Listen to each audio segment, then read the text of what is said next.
અમરેલીના સાવરકુંડલા એપીએમસીના ડિરેક્ટરે આત્મહત્યા કરી લીધી। એપીએમસીના ડિરેક્ટર અંકુર રામાણીએ પિયાવા ગામે પોતાના ઘરે જ ગળે ફાંસો ખાઈને જીવન ટૂંકાવ્યું। અંકુર રામાણીની આત્મહત્યાના સમાચાર મળતા જ વંડા પોલીસે તાત્કાલિક ઘટના સ્થળ પર પહોંચીને તપાસ શરૂ કરી। તપાસમાં પોલીસને મૃતક અંકુરભાઈની એક સુસાઇડ નોટ પણ મળી છે, જેમાં પત્ની રિસામણે હોવાથી ચિંતા હોવાનો ઉલ્લેખ કર્યો છે।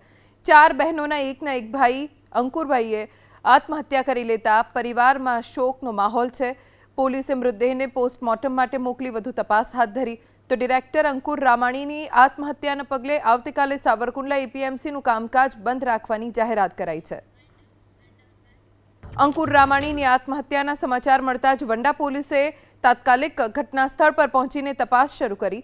તપાસમાં પોલીસને મૃતક અંકુરભાઈની એક સુસાઇડ નોટ પણ મળી છે, જેમાં પત્ની રિસામણે હોવાથી ચિંતા હોવાનો ઉલ્લેખ કર્યો છે।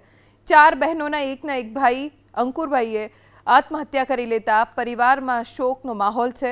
પોલીસે મૃતદેહને પોસ્ટમોર્ટમ માટે મોકલી વધુ તપાસ હાથ ધરી। તો ડિરેક્ટર અંકુર રામાણીની આત્મહત્યાના પગલે આવતીકાલે સાવરકુંડલા એપીએમસીનું કામકાજ બંધ રાખવાની જાહેરાત કરાઈ છે।